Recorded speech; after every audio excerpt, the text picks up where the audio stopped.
정말 감사하고 우리 삼조인데 항상 하나님 앞에 드리기 위해서 애를 쓰는 분들이 많은 삼조전대 분들입니다. 정말 감사하고 주일을 또 즐거움으로 하세요. 항상 보면은 즐거움으로 하십니다. 청소할 때도 즐겁고 먹으러 갈 때도 즐겁고 항상 즐거우신 분들이.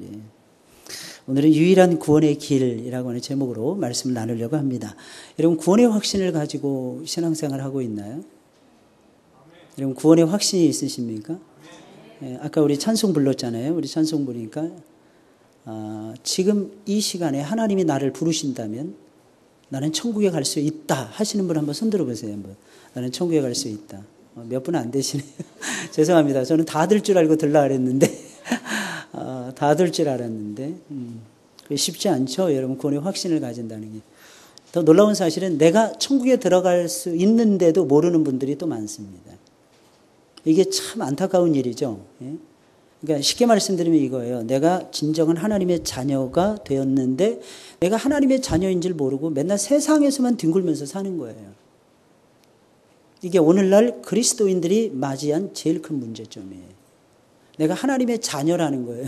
근데 하나님의 자녀인 걸 잊어버리는 거예요. 뭘 어떻게 하면서 살아야 될지 모르는 거예요. 뭘 어떻게 삽니까? 하나님 중심으로 살아야죠. 성경 중심으로 살아야죠. 그리고 철저하게 교회 중심으로 살아가셔야죠. 왜? 하나님께서 그것을 원하시기 때문입니다. 여러분 구원의 확신이 있는 것하고 구원의 확신이 없는 것하고는 완전히 다릅니다. 구원의 확신이 있으면 믿음에서 믿음에 더 이뤄요. 그러니까 믿음의 모습이 달라져요. 그러니까 믿음 생활이 달라져요. 이게 구원의 확신이 있는 사람하고 없는 사람하고 차이점입니다. 사명이 달라져요. 어떤 때는 이게 사명인 것 같아요. 근데 구원의 확신이 없으면 그 사명이 잘못됐다고 판단을 내려요.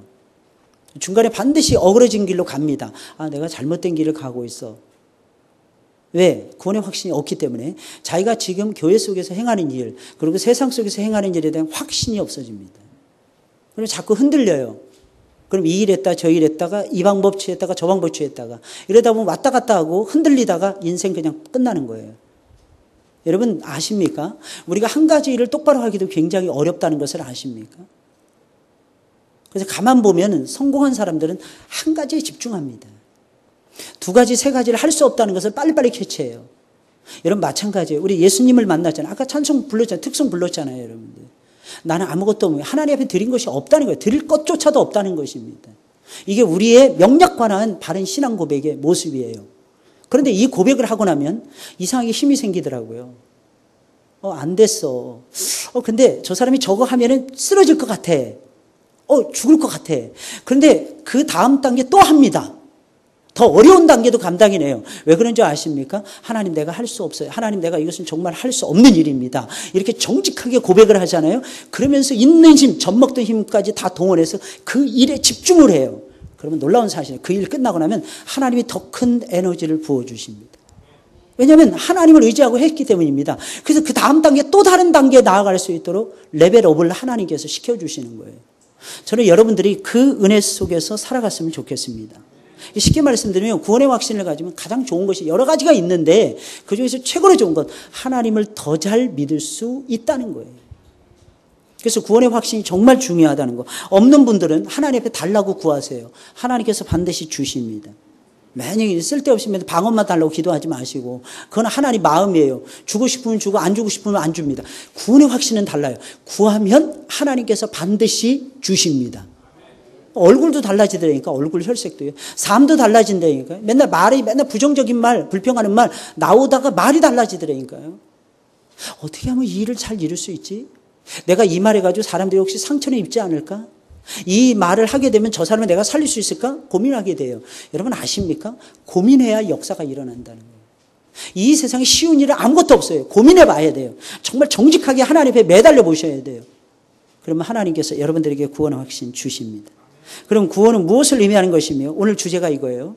구원을 받았다는 확신은 어떻게 무엇으로 얻을 수 있습니까? 여러분들. 성경에는 구원이라는 의미를 가진 단어가 무려 640회 이상 등장합니다. 몇 회요? 640회. 다윗의 이름이 몇 번 나온다 그랬어요? 또 까먹으셨네. 다윗의 이름이 몇 번 나온다 그랬어요? 성경에 1000번 이상 나와요. 여러분 다윗의 이름이 엄청나요. 예수님이라는 이름은 그렇게 못 나와요. 근데 다윗의 이름은 1000번 이상 나와요. 그러니까 다윗이 얼마나 훌륭한 사람이었는지 저와 여러분들이 보셔야 돼요. 여러분 구원이라는 낱말로 이 구약에서 쓰여진 단어가 있어요. 두 단어입니다. 여러분 한번 따라서 해볼까요? 예수와 여호수아 그러죠. 예수와 호세야 이런 말들이 있어요. 또 하나 단어는 야샤 한번 해보세요. 야샤라는 거예요. 이 두 가지 단어가 있어요, 여러분들. 하나는 예수와 하나는 야샤. 그럼 예수와는 무슨 뜻입니까? 이거 명사형으로 주로 많이 쓰여졌는데 구원. 그 다음에 도움. 이거 한번 생각을 해보세요. 이 단어들을 구원, 도움 이게 다 연결되어 있다는 걸 생각해 보세요. 승리. 그 다음에 강건, 건강. 이런 단어로 쓰여졌어요. 여러분, 근데 건강이라는 단어가 여러분 똑같은 단어라는 거 아시죠? 뭐하고 똑같은 단어라는 거 아십니까? 여러분, 이 건강이라는 단어가 헬스거든요, 헬스. 근데 이 헬스라고 하는 이 단어가 유래가 된 것이 나중에 뭐가 되냐면 홀리가 또 됩니다. 그러니까 홀리하고 헬스는 같은 단어예요. 근데 영적인 건강을 가리켜서 홀리라 그러잖아요. 육신의 건강을 헬스라고 부르잖아요, 여러분들. 그래서 여러분들 맨날 그러잖아요. 헬스 간다고. 그죠? 그 건강 점검하고 건강하기 위해서 움직이시는 것을 얘기하는 거예요. 하나님은 저와 여러분들에게 구원을 주셨어요. 그 구원은 무슨 뜻이에요? 도움이라는 뜻이에요. 그 도움을 받으면 어떻게 된다는 거예요? 승리한다는 뜻이에요, 여러분들. 그럼 승리하면 뭐 해진다는 거예요? 건강해진다는 뜻이에요, 여러분들. 여러분들에게 이 축복이 있기를 주의 이름으로 축원을 드립니다. 그러니까 단어의 뜻을 잘 아셔야 돼요. 헤아리셔야 돼요, 여러분들. 그래서 이 신학교 다닐 때 막 죽어라고 히브리어 외우게 하고 헬라어 막 외우게 해요. 근데 이게 정말 어려워요. 근데 암기 과목 외우듯이 외웠어요, 저 같은 경우는. 그래서 항상 이게 점수가 이렇게 좋았던 것으로 기억이 납니다. 근데 그런 것들이 목회를 하면서 아무 때나 막 툭툭 튀어나오더라고요. 마치 대학교 다닐 때 막 버큐브러리 22,000 배우고 막 이럴 때가 있어요. 근데 막 축자사장 그냥 단어 외워요. 여러분 22,000개의 단어가 여러분 놀라지 마세요. 우리 평상시에 삶 속에서 쓰는 단어가 2,000개에서 3,000개밖에 되지 않아요. 10,000개가 넘어가면요 머리에 쥐가 납니다. 근데 신기한 건 그렇게 공부했던 것이 나중엔 다 도움이 되더라고요, 여러분들. 여러분들 이 단어 꼭 잊지 마세요. 예수와라는 단어 꼭 기억해요. 구원. 그 다음에 뭐라 그랬어요? 도움. 그 다음에 뭐라 그랬어요? 승리. 그 다음에 뭐라 그랬어요? 건강. 여러분, 이 네 단어만 여러분 기억하셔도 오늘 여러분 오후 예배 때 수지 맞으신 거예요. 내가 구원받았다. 하나님이 나를 거룩하게 하시고 나를 강건케 하십니다. 할렐루야. 우리 믿고 한번 따라가 보자고요, 하나님을. 야샤라는 단어가 있어요. 야샤라는 단어는 무슨 뜻이냐? 자유롭게 하다. 돕다. 구조하다. 해방하다. 보존하다. 또 마지막 단어 의미가 너무 재밌어요. 원수를 갚다. 이게 참 신기하지 않습니까? 그죠? 자 보세요. 자유롭게 하다. 야샤라는 말은 원래 의미는 건져낸다 이런 뜻이에요. 근데 그 속에 담겨 있는 속뜻이 여러 가지가 있는데 첫째가 자유를 주는 거예요. 자유롭게 하다. 여러분 구원받았다는 건 뭘 받았다는 얘기예요? 자유함을 얻었다는 뜻이에요. 그래서 예수님 말씀하셨잖아요. 진리를 알지 진리가 너희를 잘하시네요. 진리를 알지 진리가 너희를 자유케 하리라. 하나님이 우리에게 주신 건 자유를 주시는 거예요. 그러니까 그 다음 단계가 뭐예요? 돕다. 구조하다. 우리 삶을 살면서 어려움에 많이 빠지잖아요. 그때마다 하나님이 구조해 주시는 거예요. 지하 3층에 물이 찼을 때 소방관 막 불렀어요. 2번씩이나 불렀어요. 이분들이 오셔가지고 막 호소하고 연결하고 막 빼주는 거 도와줬어요. 근데 이게 짧아. 걔네들이 가족인데 짧아. 우리 지하 3층이 진짜 깊은가 봐요. 웬만한데 다 그 구조물로 쓰는데 그게 다 통했는데 우리 교회 와서는 통하지 않는 거야. 왜? 너무 깊은 곳에 있으니까. 나중에 물이 쫙 빠졌는데 발목걸이 찰랑찰랑 할 때는 이게 제대로 또 안 빠지는 거예요. 집수정까지 또 가야 돼요. 그러면 길이가 또 한 10m가 또 필요한 거예요. 또 다시 연결하고 또 다시 도움받고 이러면서 저 물을 다 퍼내는 거예요. 여러분들 기억하셔야 됩니다. 하나님은 우리를 물 가운데서 구조해 주시고 불 가운데서 우리를 구원해 주십니다. 구조하다. 하나님 우리를 도우십니다. 자유를 주시죠. 도우시죠. 구조해 주시죠. 또 해방한다는. 어떤 때는 그럴 때 있잖아요. 뭐에 막 얽매여서 살 때가 있잖아요. 여러분 얽매여 사는 거 좋습니까, 여러분들? 얽매여 사는 것만큼 사람을 힘들게 하는 것이 없어요. 그래서 보통 그러잖아요. 시자 들어가면 다 싫다고. 요즘엔 참 불쌍해 죽겠어 진짜. 어제도 어떻게 점심 먹으러 갔다가 화제가 됐던 거예요. 남자애들이 불쌍하다는 거예요. 남자애들이 너무 불쌍하다는 거예요. 아들들이 너무 불쌍하다는 거예요. 집에 와서는 집에서 눈치 봐야 되고 직장에 가서는 또 직장 눈치 봐야 되고. 근데 여러분 아십니까? 눈치 안 보고 사는 사람 어디 있어? 여자들 결혼 동시에 제일 힘든 게 뭐냐면 시댁 어른들 대하는 거예요. 잘해줘요. 시어머니가 마치 친정엄마처럼 해줍니다. 그래도 시어머니입니다.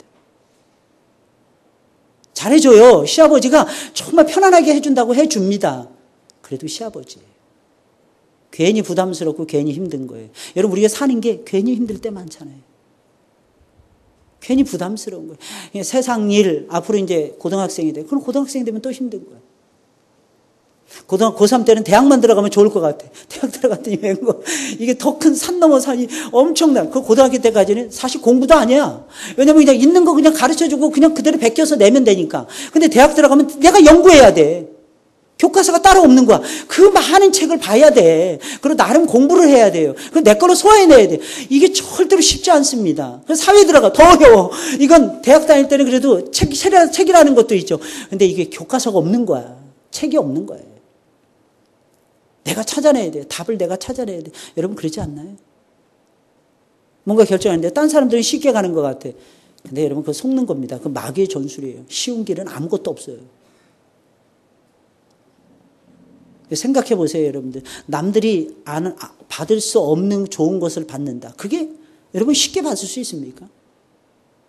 그래서 이병철 회장 4가지 좌우명 속에 살았다잖아요. 그 마지막이 끝없는 탐구였다잖아요. 처음에 겸손함이에요. 겸허한 마음. 두 번째 경청이에요. 다른 사람은. 세 번째 준비하는 거예요. 유비무한. 철저하게 준비하는 거예요. 삼성 사람들을 보면 철저하게 영구적입니다. 그 준비를 끝내주게 합니다. 여러분 그러셔야 돼요. 그리고 끝없는 탐구를 하셔야 돼요. 이게 쉽지 않다는 거예요. 똑같습니다. 똑같은 것 같죠? 다릅니다. 다른 것 같죠? 또 똑같습니다. 역사는 서클하는 거예요. 돌고 돕니다. 근데 이상하게 또 안 도는 것 같아. 여러분 이번에 보니까 이 올림픽에서 100m, 200m 또 우사인 볼트가 또 1등 했더라고요. 와, 저는 그걸 보면서 무슨 생각했느냐. 우사인 볼트 대단하다. 이거보다도 야, 우사인 볼트하고 동시대에 뛰는 애들은 얼마나 불행하냐. 못 뛰는 게 아니에요. 100m를 막 9초 78, 9초 60 막 이렇게 뛰어요. 근데 우사인 볼트만 만나면 기가 죽는 거야. 와, 우사인 볼트 보니까 옆에 보더라고. 옆에 이렇게 쳐다보고 전광판 보고 뛰더라고. 이야. 근데 그런 괴물하고 같이 100m 달리기를 하니 나머지 애들 얼마나 불쌍해. 우사인 볼트만 없었으면 금메달도 목에 걸고 세계선수권도 장악하고 최근에 좀 부상 입어가지고 올림픽 경기 이전에요. 그래가지고 사람들이 좀 희망을 걸었어요.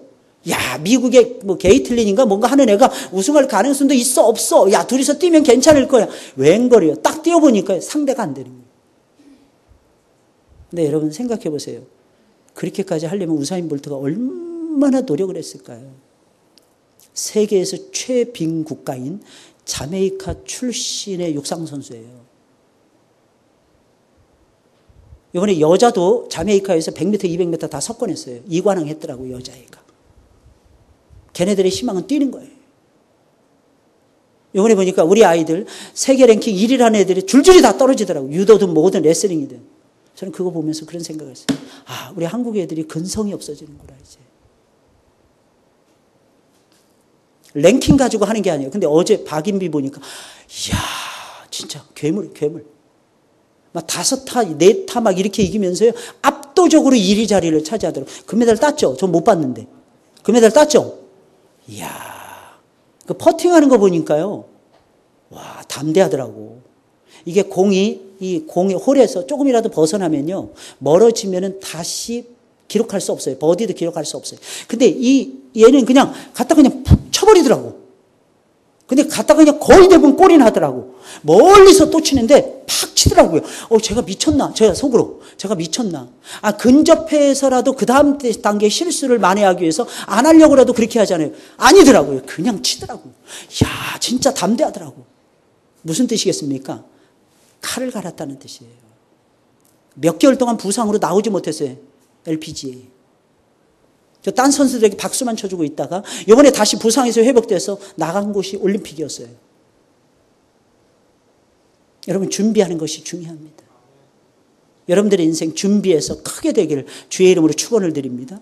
기왕이면 여러분, 아까 하나님 손에 쓰임 받고 싶지 않습니까? 저는 그렇게 하고 싶어요. 저는 우리 성도들이 하나님 앞에 붙들려서 쓰임 받았으면 좋겠어요. 그래서 여기 올라올 때마다 사실은 결심합니다. 오늘 그냥 살살하다 내려가야지. 근데 이게 성격상 잘 안 되는 것도 있지만 사실은 여러분들을 사랑하기 때문입니다. 한마디라도 좀 더 들려주고 싶고요. 한 사람이라도 더 깨우고 싶은 열망이 제 속에는 있기 때문입니다. 왜냐하면 저는 여러분들의 목자로 부름을 받았기 때문입니다. 여러분들의 삶이 엉뚱한 곳으로 가면 제 책임이거든요. 제 책임이 크거든요. 그래서 저는 여러분들이 자유와 해방을 누렸으면 좋겠어요. 또 보존하다. 더 놀라운 사실, 원수를 갚다. 하나님이 지켜주시는 것뿐만 아니라 원수를 갚다, 이런 뜻이 있어요. 여러분, 이 뜻을 여러분들이 새기셔야 됩니다. 구원이라는 단어는 원수를 갚는 거예요, 여러분들. 누구의 원수? 세상의 원수. 누구의 원수? 마귀의 원수. 내가 갚으려고 하면은요, 우리도 독해져야 돼요. 우리도 악해져야 돼요. 내가 갚는 것이 아니라 주님이 갚아주시는 거예요. 할렐루야. 이게 구원이라니까, 이게 구원. 신약에서는 소조라고 하는 단어를 사용을 했어요. 소조도 뜻 보세요. 구조, 구원, 고치다, 보존하다, 완전하게 만들다, 이런 뜻이에요. 맨 마지막에 이게 중요해요. 하나님은 저와 여러분들을 완전하게 만들기를 원하세요. 할렐루야. 어떻게 만들기 원한다고요? 완전하게 만드네요. 그럼 구원이라는 단어가 이제 대충 이제 이해가 가죠. 그죠? 그럼 무엇을 의미하는지 성경을 한번 찾아보겠어요. 마태복음 시작. 아들을 낳으리니 이름을 예수라 하라. 예, 우리의 최고의 원수 뭘까요? 죄입니다. 죄. 근데 구원이라는 것은 죄에서 구원하는 거예요. 요한일서 3장 5절 시작.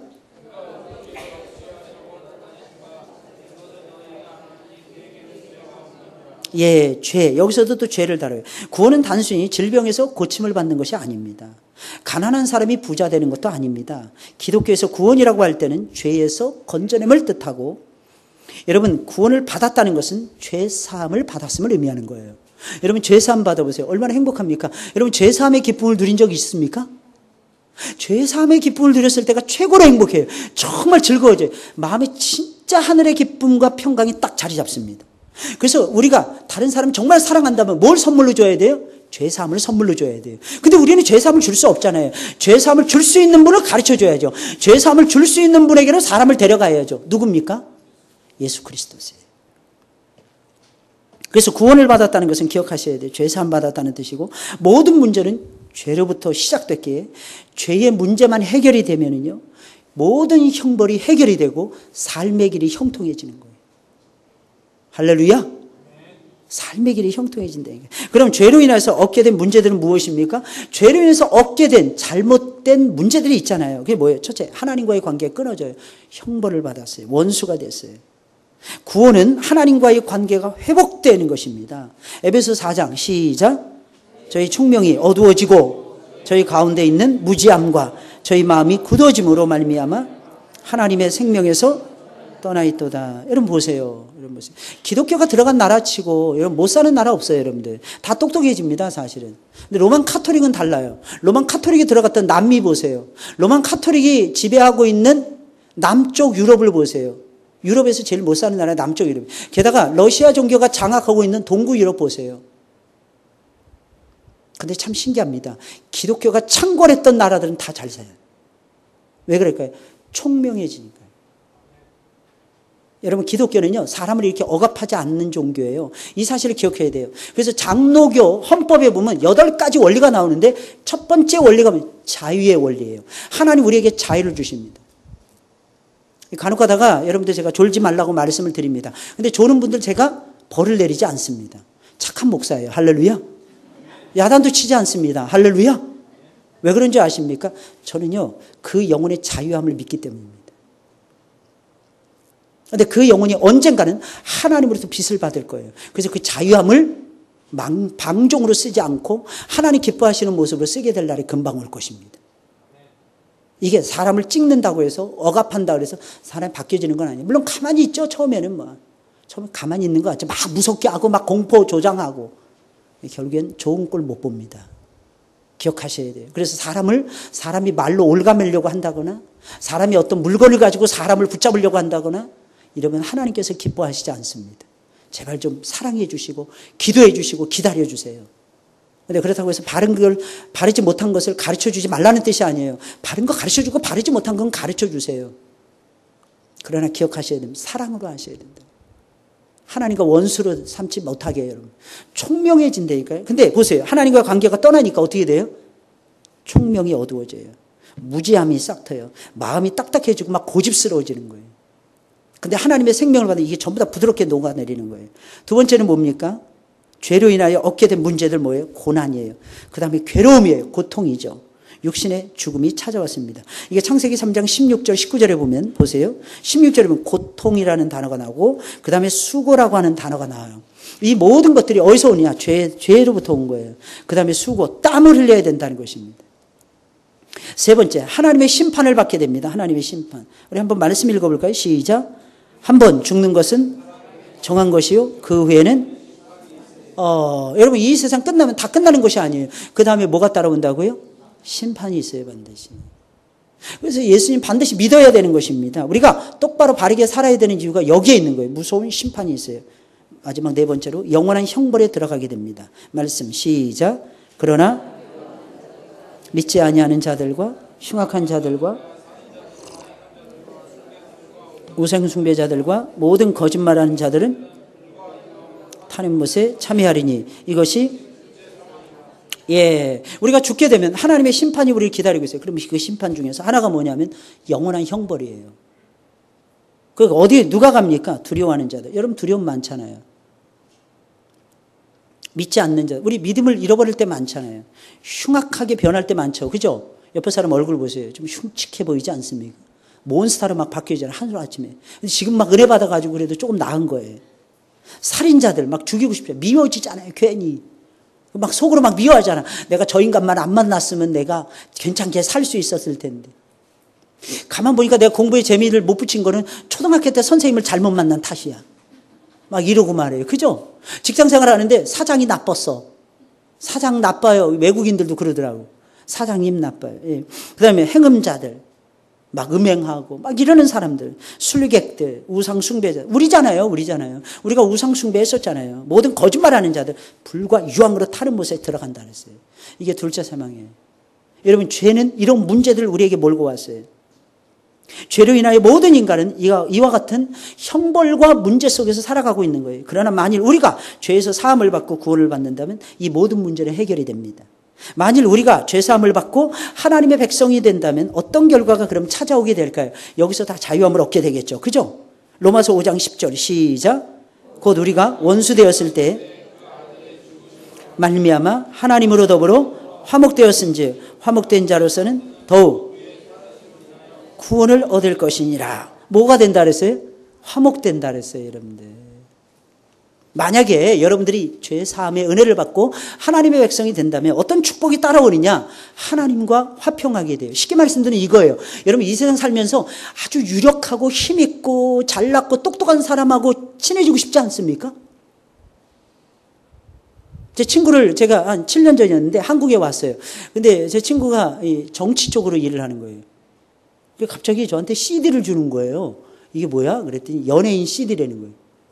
야, 너하고 연예인이 무슨 상관이 있냐? 그랬더니 나 대부분 친해. 그러는 거예요. 너 어떻게 하는데? 근데 선거철이 되면 연예인들이 와가지고 행사하잖아요. 그래가지고 친해졌다는 거예요. 그래서 막 CD를 찾아내면서 혹시 딸내미들 이런 거 좋아하지 않아? 막 그러면서 공짜로 막 주는 거예요. 그래서 저는 반갑지가 않았어요. 왜냐면 우리 아이들은 찬송 불러야 되니까. 할렐루야. 그렇지 않았어요. 우리 애들이 너무 좋아할 것 같아가지고 야 진짜 고맙다. 감사하다. 이 유력한 사람을 알게 되면 문제가 해결이 될 수 있어요. 그런데 여러분 알고 계십니까? 정말 유력하신 분은 위에 계신 하나님이시라는 거예요. 근데 여러분 그 하나님과 죄 문제가 해결이 되고 그 예수님을 영접하게 되면 하나님께서 그분과 친해질 수 있도록 길을 열어주시는 거예요. 길이 터지는 거예요. 그래서 우리는 하나님 죽자 살자 하나님 붙잡고 사는 거예요. 할렐루야. 히브리서 10장 19절 시작. 그러므로 형제들아 우리가 예수의 피를 힘입어 성소에 들어갈 담력을 얻었나니 무슨 담력이에요? 여러분 우리 맨날 두려움에 빠지잖아요. 안 가본 거. 여러분 죽음이 왜 두려운 줄 아십니까? 갔다 온 사람의 이야기가 별로 없어요. 이게 죽음의 세계예요. 왜? 한 번 가면 못 오니까. 한 번 가면 못 온다니까요, 여러분들. 근데 간혹가다 하나님이 나사로처럼 살리는 애들 있잖아요. 그죠? 근데 그걸 말 들어보면 믿을 수가 없는 거야. 왜? 내 눈으로 안 봤으니까. 내 눈으로 못 들었으니까. 저도 옛날에 제 후배 중에 한 친구가 뇌 수술을 받다가 뇌 종양이 23년 컸어요. 죽었어요. 9시간 만에 살아났어요. 3년을 다시 사는데 이 친구는요, 오직 예수밖에 모르더라고요. 제가 그 친구한테 너 나하고 같이 신학해서 너 죄종의 길을 걸어가자. 싫다는 거예요. 형, 내가 세상 재미 놔두고 내가 뭐 때문에 그 짓을 해야 돼? 우리 엄마가 전도사님인데 우리 엄마 전도사님을 사는데 비참하잖아. 힘들잖아. 나 그 꼴 보기 싫어. 근데 천국을 딱 경험하고 다시 내려왔어요. 야, 좀 설명 좀 해라. 천국이 어떤지. 형 알면서 왜 그래? 성경하고 똑같아. 잘 모르겠는데 네가 한번 설명 좀 해다오. 알 거 없어. 근데 한 가지 확실한 게 있어. 천국은 분명하더라고. 그래? 너 신학할래? 신학 당연히 해야지. 너 진짜야? 그랬더니 예. 근데 너무 오버해서 공부하다가 하나님 품에 빨리 갔어요. 제가 공부를 좀 쉬엄쉬엄 하라 그랬거든요. 근데 얘가 한번 딱 검도가 4단인가 이렇게 돼요. 작대기 하나만 있으면 20명, 30명도 그냥 때려 눕혀요. 순식간에. 눈이 살아있어요. 부리부리 해가지고. 무섭더라고. 나는 검도가 그렇게 무서운지 몰랐어요. 펜싱 이건 아무것도 아니야. 펜싱 찌르기 막 찌르기 이건 뭐 애들 장난 같고 검도는 진짜 무섭더라고. 몸이 얼마나 빠른지 몰라요. 간혹가다 제가 이제 피곤하다고 그러면서 얘기를 해주면요, 머리부터 발까지 딱딱 집어내요. 그냥 딱 집으면 그냥 몸이 그냥 우두둑 막 소리가 나고 딱 집으면 그냥 뭐가 이제 막 살아나는 것 같고 막 그랬어요. 근데 이 친구가 예수님 딱 만나고 나니까 천국 갔다 오니까 달라지더라고요. 형, 나에게는 있어서는 예수님밖에 없어. 막 울면서 고백하더라고요. 하나님이 나를 사랑해서 천국을 예비해 놓으셨어. 나 그게 왜 이렇게 좋지? 잊을 수가 없어요. 그 친구 29살에 하나님 품에 갔어요. 살아나서 3년 동안 많은 사람들에게 간증하다 갔어요. 여러분 어떠십니까? 하나님이 가장 좋습니까? 실감 잘 안 나죠? 한번 죽었다가 한번 살아나면 실감 날 수 있어요. 죽었다가 한번 살아나요. 근데 이 죽음의 길이 두려워요. 모든 사람에게 두려워요. 그래서 찬송가에도 나오잖아요. 죽음 앞에 겁을 내는 자여 주 예수 앞에 달회어라 그랬죠. 다 두려워해요. 근데 신기한 게 있습니다. 담력이 생겨요. 예수님 만나면 예수님만 철저하게 의지하고 그분이 주시는 영적인 세임을 받으면 담력이 생겨요. 여러분들에게도 그 담력이 넘치기를 주의 이름으로 축원을 드립니다. 요한복음 5장 24절 시작. 내가 진실로 진실로 너희에게 이르노니 내 말을 듣고 또 나 보내신 이를 믿는 자는 영생을 얻었고 심판에 이르지 아니하나니 사망에서 생명으로 옮겼느니라. 심판받지 않아요. 여러분 심판이 우리를 기다리고 있는데 하나님이 심판을 면제시켜 주시는 거예요. 그럼 구원의 길은 무엇입니까? 우리가 구원의 길을 생각할 때 가장 먼저 생각할 점은 하나님께서 우리 인류를 구원하기 위해서 죄에서 건져내기 위해서 누구를 구원자로 세웠는가, 이 부분이 중요해요. 여러분 잘 아시죠? 역사의 중심은 구속사입니다. 잘 들으셔야 돼요. 여러분 역사의 중심은 리뎀션 히스토리라고 부릅니다. 히스토리의 센터는요 리뎀션 히스토리입니다. 이 말이 무슨 말이냐? 역사의 중심은 구속사라는 거예요. 구속사가 뭔지 아십니까? 잘 들으셔야 돼요. 하나님께서 자기 백성들을 사랑하셔서 구원자를 보내주시고 그 구원자는 예수 그리스도예요. 그를 성령을 통해서 믿게 하심으로 말미암아 천국으로 데려가는 역사를 가리켜서 구속사라고 얘기합니다. 그럼 그 구속사의 중심이 무엇입니까? 예수 그리스도예요. 왜 그런지 아십니까? 구속의 역사는 예수 그리스도 한 분만으로 이루어지기 때문입니다. 여러분들 믿으시길 주의 이름으로 축원을 드립니다. 그래서 우리 안에 예수님이 충만해야 돼요, 여러분들. 여러분 말씀하죠. 왜 말씀인 줄 아십니까? 말씀이고 예수 그리스도이시기 때문에 그렇습니다. 그러니까 우리는 옳고 그른 것을 분별해야 되잖아요. 옳은 길을 따라가야 되잖아요. 그래야 하나님이 주신 풍성한 은혜와 풍성한 축복을 맛볼 수가 있어요. 바르지 못하면, 예를 들어서 바른 열차를 어디를 가기를 원하는데, 예를 들어서 목포를 가기를 원하는데 부산행을 탔다고 생각해 보세요. 아무리 빨리 가도 그 열차는 대전역을 지나면서부터 삐뚤어져 나가기 시작하는 거예요. 절대로 목포 못 갑니다. 여러분, 그래서 우리가 바르게 믿는 것이 소중한 거예요. 여러분들 바른 진리, 그 진리 안에서, 바른 말씀 안에서 여러분들 자유함을 누리시길 주의 이름으로 축원을 드립니다. 바른 말씀 딱 들었을 때 막 이상하게 힘이 나지 않습니까? 내 영혼을 막 살리는 것 같은, 근데 그 핵심이 뭡니까? 말씀의 핵심, 예수 그리스도십니다. 이 점을 놓치시면 안 돼요. 그래서 예수님이 초점이에요. 예수님이 포커스예요. 우리 인생은요, 뭔가 포커스가 분명해야 돼요, 여러분들. 그 포커스, 여러분, 그 집중력이라고 얘기합니다. 다른 말로 컨센트레이션이라고도 말을 하는데, 여러분, 포커스가 제대로 되려면 어떻게 해요? 포커스드가 이루어져야 돼요. 이게 뭡니까? 뭔가 하나에 집중하는 모습이에요. 무엇에 집중하면 사실입니까? 하면서 고민해 보셔야 돼요. 수많은 영혼을 살릴 수 있는 분은 예수님밖에 없어요. 나에게 집중하지 마세요. 실망합니다. 낭패를 당합니다. 내가 대단한 것 같죠? 내 능력이 대단한 것 같죠? 내 능력 주님이 거둬가시면 끝나요. 지금 우리가 살고 있는 것이 하나님의 은혜예요. 지금 우리가 사고하는 것이 하나님의 은혜예요. 지금 우리가 이렇게 모여서 예배 드리는 것이 하나님의 축복입니다. 예수님 때문에 누리는 거예요. 우리가 앞으로 살아가는 것도 예수님 때문에 살아가게 될 것입니다. 또 어떤 사람은 자신이 이렇게 생각해요. 어떤 사람은 아무 종교든지 하나님만 잘 섬기면 된다 이렇게 생각해요. 그래서 유대교도 여호와 하나님, 마호메트도 알라 하나님, 똑같은 하나님이라고 생각해요. 달라요. 또 어떤 사람은 자신이 의롭게 바르게만 살기만 하면 된다고 주장을 합니다. 그럼 구원받는다고 생각해요. 그러나 아닙니다. 중요한 것은 하나님의 계획이고 하나님의 뜻입니다. 하나님이 어떻게 계획을 놓으셨냐. 당신의 나라, 하나님의 나라는 하나님 나라예요. 그래서 하나님 나라라고 부르는 거잖아요. 그럼 그 나라에 들어가려면 하나님의 뜻대로 살아야죠. 하나님의 계획을 따라가야죠. 왜? 그분이 정해 놓으신 길이 있잖아요. 인간이 가는 길은 인간이 사는 길이 있어요. 여러분, 짐승이 사는 길은 짐승이 사는 길이 있어요. 여러분, 다 다른 거예요. 짐승이 인간이 될 수는 없어요. 인간이 짐승처럼 살 수는 없습니다, 여러분들. 하나님은 당신의 나라에 우리를 초대하셨어요. 근데 그 초청장을 받은 저와 여러분들은 누구를 통해서 받는? 예수님을 통해서 받는 거예요. 그래서 예수님만 믿으셔야 됩니다. 여러분, 이유가 무엇입니까? 만약 그렇지 않으면 마지막에 공의의 심판을 받기 때문입니다. 시편 9편입니다. 다 같이 시작. 여호와께서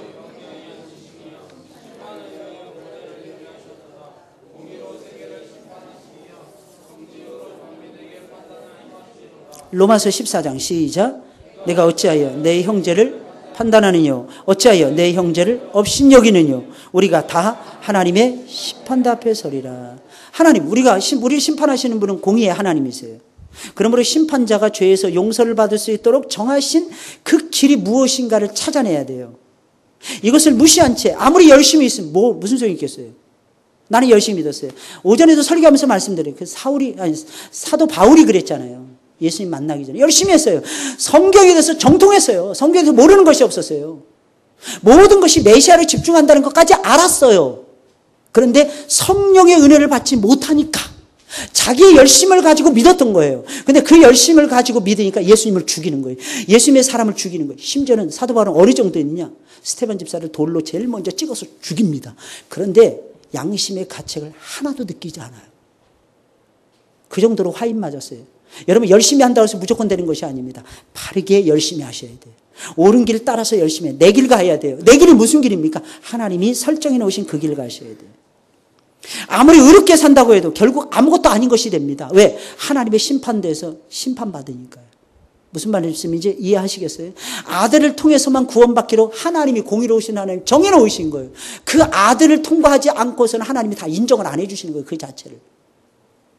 그런 상태가 구원이라고 하는 하나님의 계획이었어요. 그럼 하나님께서 우리를 죄에서 구원하기 위해서 정하신 길은 무엇입니까? 다 알죠. 누구예요? 예수 그리스도.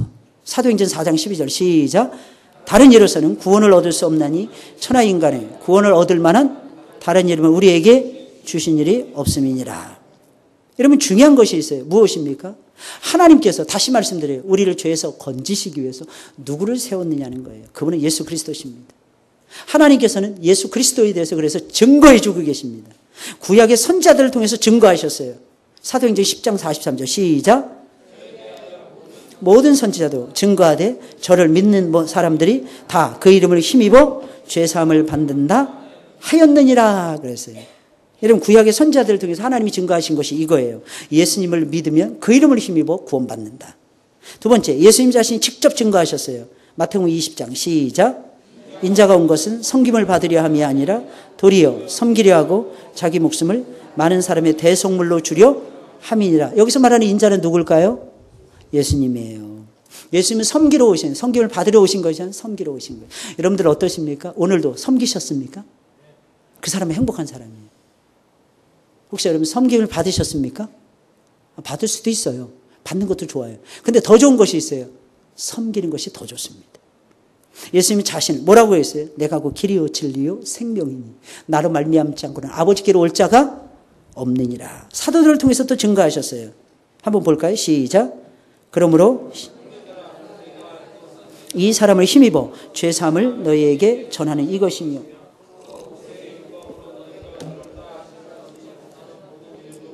이 사람을 힘입어 믿는 자마다 의롭다 하심을 얻는 이것이라 그랬어요.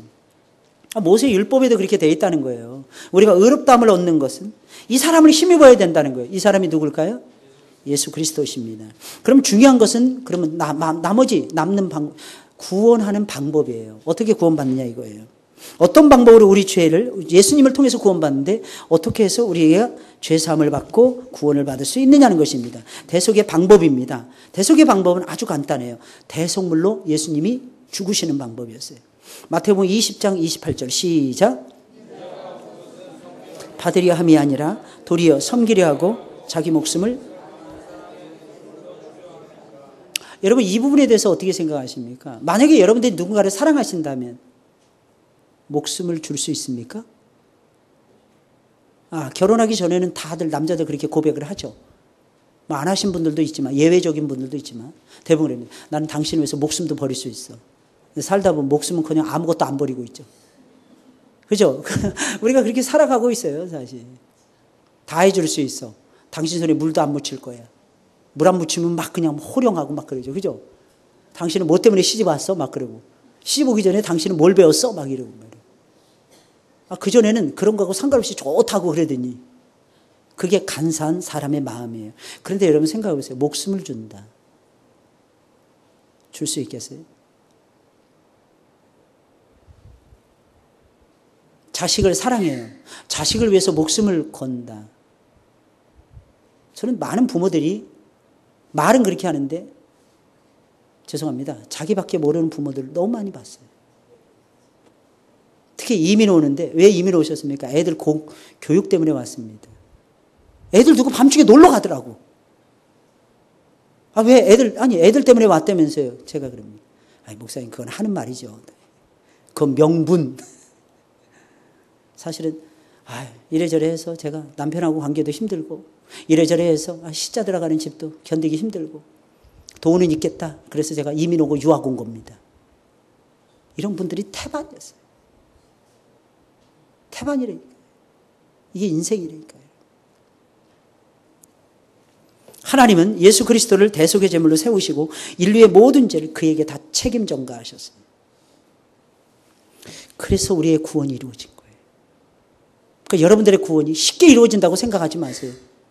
나 자유 얻었고 나 구원받았다는 것이 세상에 예수 믿는 사람은 다 구원하는데 아닙니다. 구원은 그렇게 받은 것이 아니에요. 그분은 나를 사랑하셔서 이 세상에 사람의 몸을 입고 내려오셨고 그분이 친히 대속의 제물이 되셔서 십자가에서 달려 죽으셨어요. 그래서 여러분들의 구원이 이루어지는 거예요. 믿으십니까? 그 은혜가 없이는 여러분들 하루도 살아갈 수 없어요.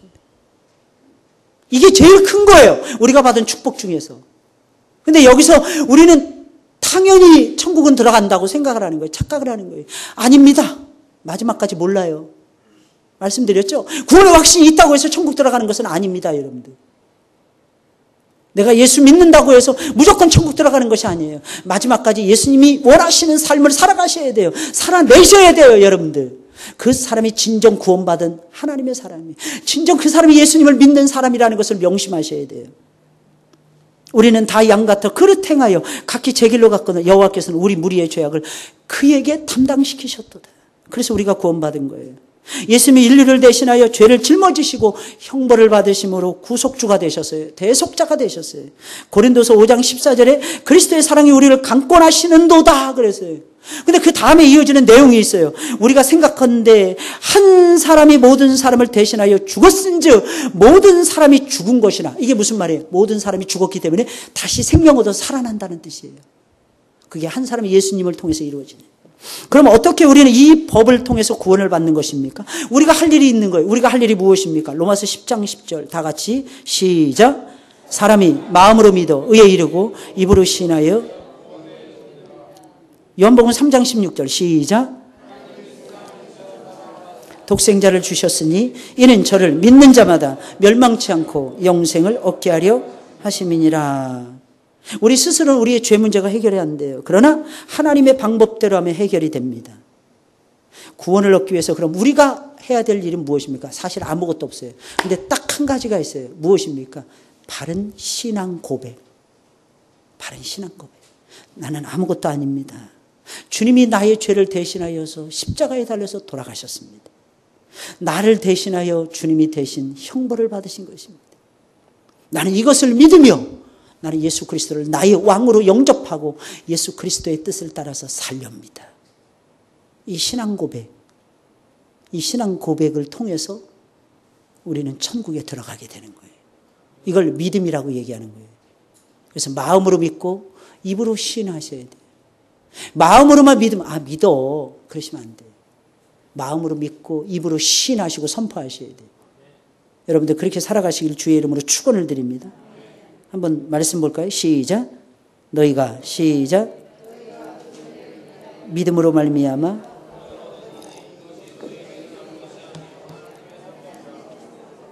뭐라 그랬어요? 여러분들이 그런 신앙 고백 했어요. 누가 한 거예요? 내가 한 게 아니에요. 하나님의 선물이라니. 근데 여러분 그거 아십니까? 선물은 내팽개치고, 선물은 내팽개치고. 그래서 우리가 살아가는 건 두 가지 양태로 살아가야 돼요. 첫째 믿음으로 살아가야 되고, 두 번째 양심적으로 살아가야 돼요. 여러분 성경의 모든 내용은 두 가지로 압축이 됩니다. 첫째는 교리예요. 두 번째는 윤리입니다. 교리는 믿음이에요. 윤리는 양심에서 나오는 바른 행동으로 살아가는 걸 윤리라고 얘기해요. 성경에 보면 이 두 가지 패턴에서 다 이루어져 있어요. 로마서도 1장부터 11장까지는 교리예요. 12장부터 16장까지는 윤리입니다. 에베소서 1장부터 3장까지는 교리입니다. 4장부터 6장까지는 윤리입니다. 이게 딱 맞아떨어져요. 이거 디모데전서 1장에서 설명을 해주고 있어요. 그래서 우리의 마음에는 두 가지가 항상 있어야 돼요. 믿음과 양심이 항상 살아있어야 돼요. 참 믿음이 있어야 돼요. 그리고 깨어있는 양심이 있어야 돼요. 어떤 사람은 믿음이 있는데 양심이 죽은 사람들도 있어요. 어떤 사람은 양심은 살아있는데 믿음을 쉽게 생각하는 사람들도 있어요. 이 두 가지가 같이 움직여져야 돼요. 내 안에 말씀이 살아있어야 되고, 쉽게 말씀드리면 더 나아가서는 바른 양심이 살아있음으로 인해서 세상을 그리스도인들이 정복해 가는 거예요. 할렐루야. 여러분들 그렇게 사시면서 승리하시길 예수님의 이름으로 축원을 드립니다.